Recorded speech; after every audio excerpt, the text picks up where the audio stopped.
மாதிரி நாடுகள் America, UK, Canada இந்த மாதிரி அங்கே எல்லாம் போய் என்ன செய்கிறார்கள்? விபச்சாரம் செய்கிறார்கள். அந்த சகோதரர்களும் மனசுல வச்சுக்கொள்வதற்கு அதில் பதிவு செய்ய விரும்புகிறேன். சகோதரர்களே, நம்ம முன்னால் ஒரு கேமராவை ஒன் பண்ணி விபச்சாரம் செய்யுங்க, அல்ல களவெடுங்க, பொய் பேசுங்கன்னா பேசுவோமா? பேச மாட்டேன். எல்லாம் பதிவு செய்யறது. இதையும் விட பவர் தானே அல்லாஹ் ரப்புல் ஆலமீனுடைய அந்த எழுத்தெல்லாம். அல்லாஹ் ரப்புல் ஆலமீன் இதையும் விட கூடுதலா பதிவானா இல்லையா? ஆனா அது நேரடியா இல்லாதனால என்ன செய்யறோம்? அப்படி நடந்து கொள்றோம். அதுக்காக இப்ப அல்லாஹ் என்ன உருவாக்கிட்டான் தெரியுமா? ஹிடன் கேமராஸ் சொல்லி உருவாக்கிட்டு என்னது ஒச்சில மறைச்சு வச்சுக்கிறாள் ஹோட்டல்களை. இப்ப கேமரா முன்னாள் இல்லாட்டி செய்வாய் தானே, ஒச்சில அந்த நடுப்பகுதி இருக்கு தானே, அதுல சின்ன கேமராக்கள் பூட்டுறாங்க. விளங்கிட்டா? கதவுடைய திறக்கிறது அதுல கேமராக்கள், கட்டில்ல கேமராக்கள், விளங்கிட்டா? பக்கத்துல உள்ள ஃபேன்ல கேமராக்கள், இப்படி எல்லாம் பூட்டி வைக்கிறாங்க ஹோட்டல்கள்ல. இவன் நல்ல டொலஸ் கையில புழங்குற ஒரு ஆள், எப்பொழுதும் என்னது கிரெடிட் கார்டும் என்னது இந்த மாதிரி டெபிட் கார்டும் கையில வச்சுட்டு ஆள் விளங்கிட்டேன்னு சொன்னா, பெரிய பணக்காரன் விளங்கிட்டேன்னு சொன்னால் கேமரா ஒன்னாயிரும் உரிய இடத்துல. இவர் விபச்சாரத்தில் ஈடுபட்டிருக்கிற அத்தனை காட்சியும் என்ன செஞ்சிடும்? சிடிக்கு வந்துடும். அவர் வீட்டுக்கு போகும்போது அவருக்கு ஒரு இமெயில் வரும், உங்களோட எல்லாம் நாங்கள் என்ன செஞ்சுக்கிறோம், யாருன்னு தெரியாதானே ரெக்கார்ட் பண்ணி வச்சுக்கிறோம், இவ்வளோ டாலர் கட்டினா கையில் தந்துடும், அவ்வளோதான். இவ்வளோ டாலர் கட்டினா கையில் தந்துடுவோம். ஒரு ஏழை கேட்டிப்பான் தின்றதுக்கு ஒரு ரூபா கொடுத்துருக்க மாட்டான், ஒரு வீடு கட்ட கேட்டிப்பான் கொடுத்துருக்க மாட்டான். சம்பாதிச்ச முழு டாலரையும் கட்டிட்டு வீட்டுக்கு வருவார். இன்னும் போதாட்டி கடனை கொட் பண்ணி இப்படி எத்தனை பேர், இப்படி எத்தனை பேர்களுடைய வாழ்க்கை அழிஞ்சு போய் தெரியுமா? காட்டிக்கலாம் மனசுக்குள்ள நஷ்டம். பிசினஸ்ல அவர்கள் நஷ்டம் போய்விட்டார்கள். என்னது இலங்கையில் என்னது பிசினஸ்ல அவர்கள் நஷ்டம் போய்விட்டார்கள். அவர்கள் மறுமேலே நஷ்டம் போயிட்டாங்க, மறுமேலையும் நஷ்டம் போய்விட்டார்கள். காரணம் என்ன? இந்த அல்லாவுக்கு நம்ம பயப்படல, கேமரா முன்னால வச்சா பயப்பட்டோம், மறைமுகமா வச்சு விட்டாங்க. உலகிட்டானே இப்படித்தான் அங்கேயும் வெளியாக கொலை. இப்ப எங்களுக்கு இவ்வளவு வெளியாக கொலை, இவ்வளவு மனசுல ஒரு வேதனையா இருக்குது. அந்த இடத்துல வெளியாகினோட எப்படி இருக்கும்? இதை நம்ம மறைச்சிட்டு வந்துட்டோம். நாளை மறுமையில இது போன்று நிறைய செய்யறாங்க. சரி, அதான் விட்டுட்டு போச்சுன்னு இந்த உலகத்தில் மிகப்பெரிய ஒரு சவாலாக வளர்ந்து வரக்கூடிய ஒரு நோய் என்ன? எய்ட்ஸ். என்ன நோய்க்கெல்லாம் அதாவது லெபோரட்டரியில வச்சு கிருமிகளையே அடியோட கொண்டுட்டான். இன்னைக்கு அம்மை நோயுடைய கிருமி எங்க இருக்கு? ஒத்தட்டே இல்லை. அம்மை நோயுடைய கிருமி பெரிய அம்மை, சின்னம்மை, பெரிய அம்மை இருக்குதானே, அதுல இன்றைக்கு அந்த என்னது அந்த பாதிப்பான அந்த அம்மை வருதே இல்லையே, குறவு. அது எங்க பாதுகாப்பா வச்சுக்கிறாங்க ஆய்வு கூடத்தில். மனுஷனுக்கு தாக்குற அளவுல இன்றைக்கு அது இல்லை. அதுக்கு எதிரான முழு நடவடிக்கை என்ன செஞ்சுட்டானுங்க, செஞ்சு கொண்டோலுக்கு கொண்டுட்டாங்க. விளங்கிட்டா? அந்த நோய்க்கு என்ன பேர் வச்சா தெரியும்? சமூகம் காளியம்மாவுடைய நோய். எப்படி? அதுக்கு இங்கிலீஷ்ல வச்சது சிக்கன் பாக்ஸ். அதை நேரடியாக மொழிபெயர்த்து என்ன செய்யணும்? கோழி நரிய என்ன செய்யணும்? மொழிபெயர்த்திருக்கணும். விளங்கிட்டானே? இது என்ன செஞ்சுட்டால் இங்கே இதை மொழிபெயர்த்தால் காளியம்மாவுடைய சாபம். ஏன்? அதுக்கு மருந்து இல்லை தானே. அதனால அவ்வளவு பயங்கரமான நோயாச்சு. ஆனா இன்றைக்கு என்னது ஒரு கணக்கில்லாத நோயா போயிட்டு, போலியோ கணக்கில்லாத நோயா போயிட்டு. விளங்கிட்டா? என்ன காரணம்? எல்லாம் ஒழிச்சிட்டு போய்கண்டே இருக்கிறான். என்ன நோயினாலும் ஒழிச்சிட்டு போய்கண்டே இருக்கிறான். உலகமாக நோய் வந்தாலும் ஒட்டச்சிட்டு போனான். கேன்சரா மித மிஞ்சி வாரான், கிட்னியா ரெடி அதான். ஆனா எய்ட்ஸ் இன்னும் எந்த விதமான அது ஆரம்பத்தில் தெரிஞ்சா கொஞ்சம் அடக்கலும். எய்ட்ஸ் வாரது எப்படி தெரியுமா? 10 வருஷம் உடம்புல ஈக்கும், விளங்காது. 10 வருஷம் உடம்புல தலை வலிக்கும், வயிற்று வலிக்கும், கண் வருத்தம் மாதிரி இருக்கும், அவ்வளவுதான். அதுக்காண்டி கண் வருத்தம் வந்தவங்களா நம்மளுக்கு எய்ட்ஸ் வந்து யோசிக்க கூடாது. விளங்கிட்டா? அப்படி சில சிம்டம்ஸ் தொடர்ந்து இருக்கும். திடீர்னு என்ன செய்யும்? இங்கே அவியத்துவம் கண். விளங்கிட்டா? சாதாரண நோய் அல்ல அதெல்லாம். மனுஷன் அந்த உரியவங்களை கண்டா உங்களுக்கு விளங்கும். சில ஜனாசாக்கள் நான் கண்டிக்கிறோம் என்னடா, அந்த பொலித்தீனால் என்ன செய்வாங்க? பெக் பண்ணுவாங்க. 5-6 ரவுண்ட் கொடுப்பட்டையெல்லாம் கவனில் ஒன்றும் செய்யலாம், கொண்டு வந்து அடைக்கிறோம், அவ்வளவுதான். கொண்டவுடனே தொழுவிக்கலாம், அடைக்கிறோம். அவ்வளவுக்கு டேஞ்சர். ஏன்னா அந்த கிருமி தொத்திரும் என்ற பயத்தில், அந்த கிருமி தொத்திரும் என்ற பயத்தை பெக்கின் பண்ணி தான் என்ன செய்வான்? ஹாஸ்பிட்டலே தான் அனுப்புவான். இதால பொலித்தீனால எவ்வளவு கேவலமான ஒரு மரணம். எல்லாருமே அப்படி சும்மா பாதிக்கப்பட்டவங்களுக்கு இருப்பாங்க. அதுல சும்மா என்ன செய்வாங்க? பாதிக்கப்பட்டவங்களுக்கு இருப்பாங்க. மற்ற நோய்கள் எல்லாம் எச்சிலால் என்ன செஞ்சிடும்? பரவிடும். எச்சிலாலே பரவிடும், அணைச்சா பரவிடும், அவர் குடிச்சதை குடிச்சா பரவிடும். அல்லாஹ் எய்ட்ஸுக்கு அப்படி வைக்கல, அப்படி பரவாது.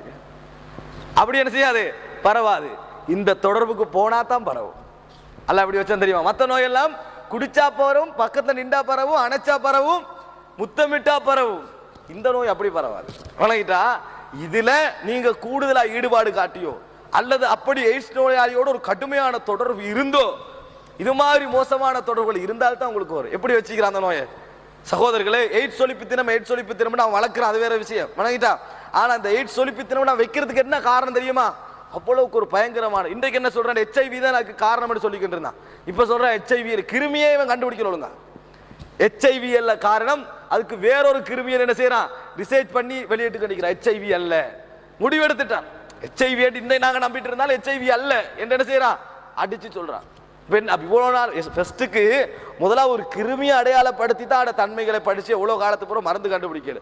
HIV ரிசர்ச் பண்ணி கொஞ்சம் காலம் போக கூட என்ன செய்யுது, இந்த கிருமியே இல்லைன்னு முடிவுக்கு வராண்டா நோயை கொடுத்து. இதையா நம்ம பயப்படப்படாதா, இதை போய் நம்ம வாங்கி வந்துருவோமே ஒரு பயம் வரக்கூடாதா?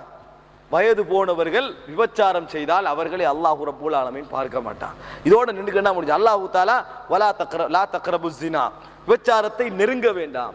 விபச்சாரத்தை நெருங்க வேண்டாம். என்ன நெருங்க வேண்டாம்? நிறைய பேர் நினைக்கிற விபச்சார விடுதி அந்த இடத்துக்கு போகப்படாது, வாசலுக்கும் போகப்படாது. அப்படி இல்லை, படம் பார்க்க கூடாது, மோசமான விஷயங்களை பார்க்க கூடாது, மோசமான விஷயங்களை கேட்க கூடாது, அந்த வாசல்லே கால் வைக்க கூடாது. இதோட நிப்பம் தான் வெப்பம்.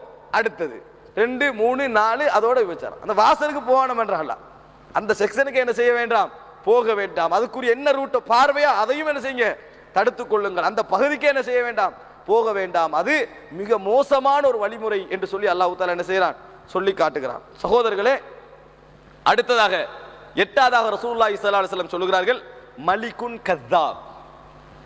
அல்லாஹ் ரப்பல் ஆலமீன் நாளை மறுமையில் இவர்களை பார்க்க மாட்டான் என்ற பட்டியலில் அடுத்தது யார் தெரியுமா, தண்டனை கொடுப்பான் என்றது 2வது, பார்க்கவே மாட்டான் என்ற பட்டியலில் வரக்கூடிய 8வது நபர் மலிகுன் கஸ்ஸாப், மன்னராக இருந்தும் பொய் சொன்னவர்கள். அந்த ரீசனை பாத்தீங்களா, ஒரு ஏழை சில வேளை பொய் சொல்ல வாய்ப்பு இருக்கு. அவரை பார்க்க மாட்டான் அல்லாஹ் சொல்லல, பாவம் தான், பார்க்க மாட்டான்னு சொல்லல. மன்னன் என்னத்துக்கு போய் சொல்லணும், நீ யாருக்கு பயப்படணும், நீ என்னத்துக்கு பயப்படணும், உனக்கு என்ன குறவு, பொருளாதாரத்தை உனக்கு என்ன ஒன்றுமில்லையே. மன்னராக பொருளாதாரம் இருக்கும், ஆட்சி அதிகாரம் இருக்கும், தைரியம் இருக்கும், பாதுகாப்பு இருக்கும், எல்லாம் இருக்கும். இந்த நிலையில நீ பொய் சொன்னீன்னா உனக்கு என்னது, உனக்கு எக்ஸ்கியூஸ் தர முடியாது என்றதான் அர்த்தம். மலிகுன் கஸ்ஸாப், அதாவது மன்னராக இருந்தும் பொய் சொன்னவர்கள், மன்னரான நிலையில் இருந்து கொண்டு என்ன செய்தவர்கள், பொய் சொன்னவர்கள். தனக்கு வாய்ப்பு வசதி சூழல் எல்லாம் கிடைச்சியும் பாவம் செய்யறவங்க, தனக்கு வாய்ப்பு வசதி சூழல் எல்லாம் தடுத்துக்கொள்ள கிடைச்சியும் என்ன செய்யறது, பாவம் செய்யறது. நல்லா நன்மை செய்யறதுக்குரிய சூழல் கிடைச்சியும் செய்யாம இருக்கிறது. இந்த 2 நிலையும் மோசமான நிலை.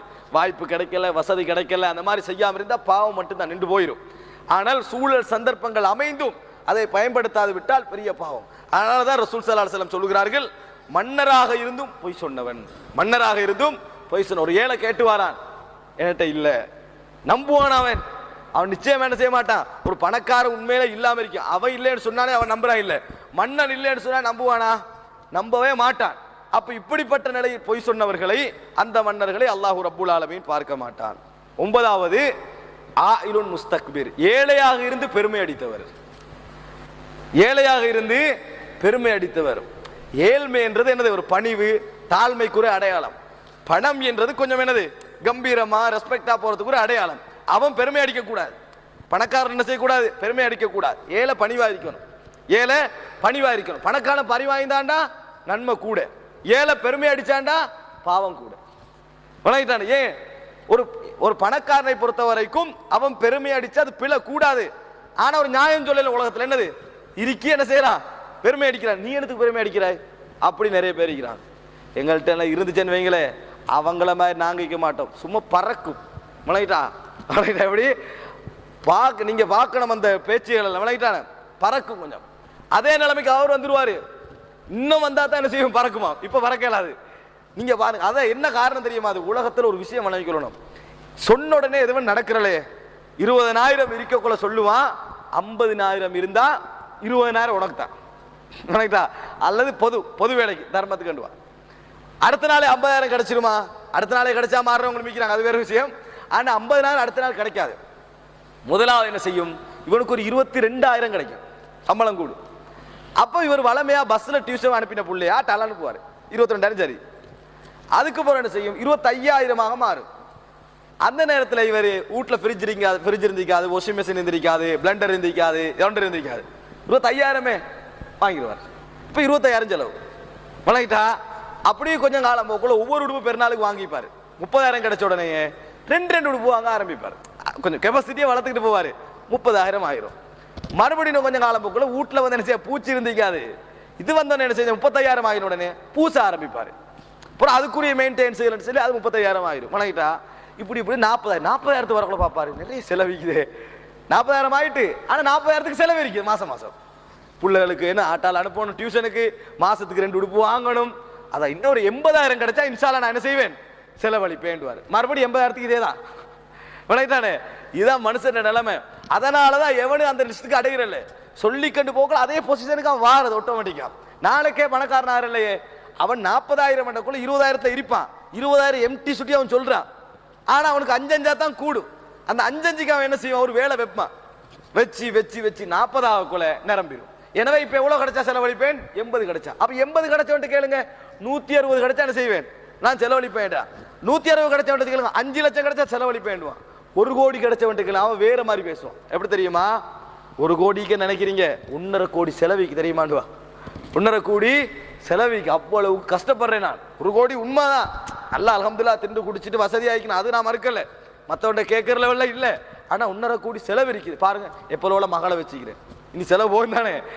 இப்படி ஒரு லிஸ்ட்டை போடுவார். இனி உலகத்துல யாரு, பில் கேட்ஸ் அப்படித்தான் இருக்கிறாங்க. விளங்கிட்டா அங்க வரைக்கும் இதுதான். அதனாலதான் ரசூலுல்லாஹ் சொன்னாங்க, தங்க ஓடினாலும் 3வது இவனுக்கு தேவை, 3வது இவனுக்கு தேவை. அதனால மண்ணை தவிர வேற எதுவும் என்ன செய்யாது, அவனை நிரப்பாதுன்றார்கள். இது இயல்பு மனிதனுடைய. அதனால ஏழையா இருந்து கொண்டு என்ன செய்யணும், பெருமை அடிக்க கூடாது. அல்லாஹ் தாலா எனக்கு வசதியை தந்தான்னு சொன்னா, அல்லாஹ் நாடி இருந்தான்னு சொன்னா, என்கிட்ட ஐடியா ஒன்று இருக்குது, நல்ல முறையில் செலவழிக்கணும். அல்லாஹ் தாலா எனக்கு அதுக்குரிய தக்குவாவை தரணும், தௌஃபீக்கை தரணும், இப்படித்தான் பேசணும். இல்லையா, நாங்கள் எல்லாம் மட்டும் என்ன செய்யக்கூடாது, இந்த பெருமை ஸ்டைல் இருக்குதானே அது பேசக்கூடாது.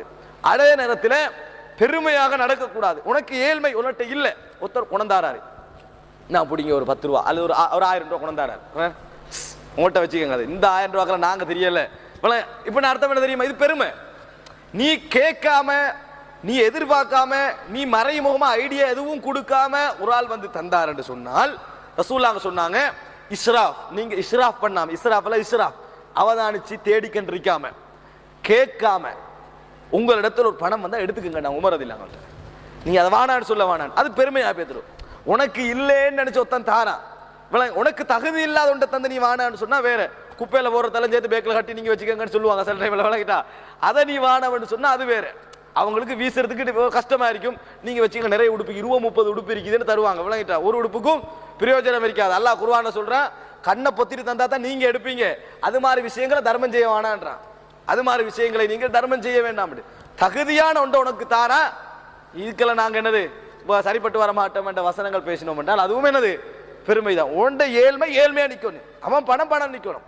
அல்ல ஒரு பணக்காரன் பிராடோல போறத பார்த்து சரி வராது, பினான்ஸை பிடிக்கதான் இவனைத்தானே எடுத்து அவர் உண்டு லீசிங்ல போட்டு பினான்ஸ்ல போட்டு அவர் ஒரு பிராடோ விளங்கிட்டா, அது பிராடோ வந்து கோது, அந்த பிராடோல என்னது கோது, இது ஒரிஜினல், அது பேத்துட்டு இருக்கும். என்னது பக்கத்து வீட்டுக்காரன் வாங்கினதுக்காக வேண்டிய, பக்கத்து வீட்டுல டிவியை பார்த்து பிடிங்கிற வைஃப் சொல்லுவா, என்னது நம்ம விட்ட டிவி இல்லாட்டியும் பரவாயில்ல ஒரு என்டென்னாவது போட்டு வைங்க, பார்க்குறவனுக்கு டிவி விற்கிற மாதிரி வளங்கட்டு விளங்கிட்டா. இந்த மாதிரி ஒரு குரூப் போட்டியில மற்றவனுக்காக வேண்டி நான் வாழணும் என்ற ஒரு குரூப் பண்ற, இது பெருமை. ஓண்ட நிலைமை ஏதோ அதை மாதிரி வச்சுக்க. பணக்கார வீட்டுல எப்படியெல்லாம் சாப்பாடு பரிமாறுவார்களோ, எப்படியெல்லாம் விருந்து பரிமாறுவார்களோ, அப்படி நீ நினைச்சு சொன்னா அது பெருமை. அது அவன்கிட்ட தகுதிக்கு அவன் செய்யறான், உன்கிட்ட தகுதி நீ செஞ்சுட்டு போ. அவன் உன்னை விட பெருசா நினைச்சான அவனுக்கு பாவம், அவ்வளவுதான். நீ அந்த லெவலுக்கு கடன் வாங்குறது இருக்குதானே, இது பெருமை. இதுதான் சகோதரர் ரசூலுல்லாஹ் சொன்னது, ஆயிலுன் முஸ்தக்பிர், ஏழையாக இருந்தும் குடும்பஸ்தனாக இருந்தும் பெருமை அடிக்கின்றவர்களை அல்லாஹு தஆலா பார்க்க மாட்டான். அவர் தகுதிக்கு ஏற்ற மாதிரி ஈந்துக்கொள்ளும். அதுக்காக பணக்காரர் சொல்லிட மாட்டார், சொல்லக்கூடாது நீங்க உங்களோட தகுதிக்கு ஏற்ற மாதிரி என்ன செஞ்சுக்கங்க ஈந்துக்கங்க, அவர் இவருக்கு சொல்லவும் கூடாது. விளங்கிட்டா அது இவனை தட்ட மாதிரி போயிடும். ஆனா இவர் உணர்ந்து கொள்ளணும், அந்த லெவலுக்கு நாங்க போகக்கூடாது. அல்லாஹ் ரப்புல் ஆலமீன் ஒருத்தனுக்கு கொடுத்திக்கிறான், ஒருத்தனுக்கு பணிச்சிக்கிறான். இந்த நிலைமை நிறைய நீங்க பார்க்க சமூகத்துல. பஸ் ஸ்டாண்ட்ல நின்றுப்பாங்க, இது ஒரே சொல்ல வேண்டிய உதாரணம். ஒரு வாகனம் போகும், எம்டியா போகும், இவர் பக்கத்துல பாப்பார், பாத்தீங்க தானே இவ்வளோ பேர் இருக்கிறோம் பஸ் ஸ்டாண்ட், விளங்குது அவங்களுக்கு எல்லாம் சும்மா போறதுதான். எங்களை நாங்கள் எல்லாம் இந்த ஹராத்துல உழைச்சதுனால எவனு நிக்கிற விளங்குறல, எந்த பணக்காரண்ட வாகனத்தையும் ஹலாலா நடக்கிறல, ஹராத்துல உழைச்சதுனால உண்டு இவரை ஏத்திட்டு போகாதுக்கு. அதே நேரத்தில் ஏத்திட்டு போயிருந்தா மனுஷன் தான் அவரு. என்ன கனிவு தெரியுமா, ஏழைகளோட இறங்கி நடக்கிறாரு, பணிவா நடக்கிறாரு. இப்படி நாங்கள் சமூகத்தில் பார்க்குறோம். யாரையா ஒரு வாகனம் வருமானு பார்த்துட்டு இருக்கிறது, நாங்கள் என்ன நினைக்கிறோம் தெரியுமா, அவனுக்கு டிஸ்டர்ப் பண்ணுவான். ஓண்ட தரத்தில் இருந்தா நீ போயிட்டு போற, வேறு தரம் வித்தியாசப்படுத்தல, ஒன்னே மாதிரி நினைச்சிட்டு பேத்துருவாரு. அவர் 1000 வேலை இருக்கு, அவருக்கு நீ அவசரமா போக வேண்டியிருக்கும். அவர் சொந்த வாகனத்தால போறதால நேரத்தோட வந்து நிப்பட்டி போவாரு. நீங்க நிப்பட்டி போறீங்க, டைமுக்கு போக வேண்டிய இவர வாகனம் மாதிரி. பவர் பாப்பர் என்னது, இவனை ஏத்திட்டு வந்த பெரிய கரைச்சல்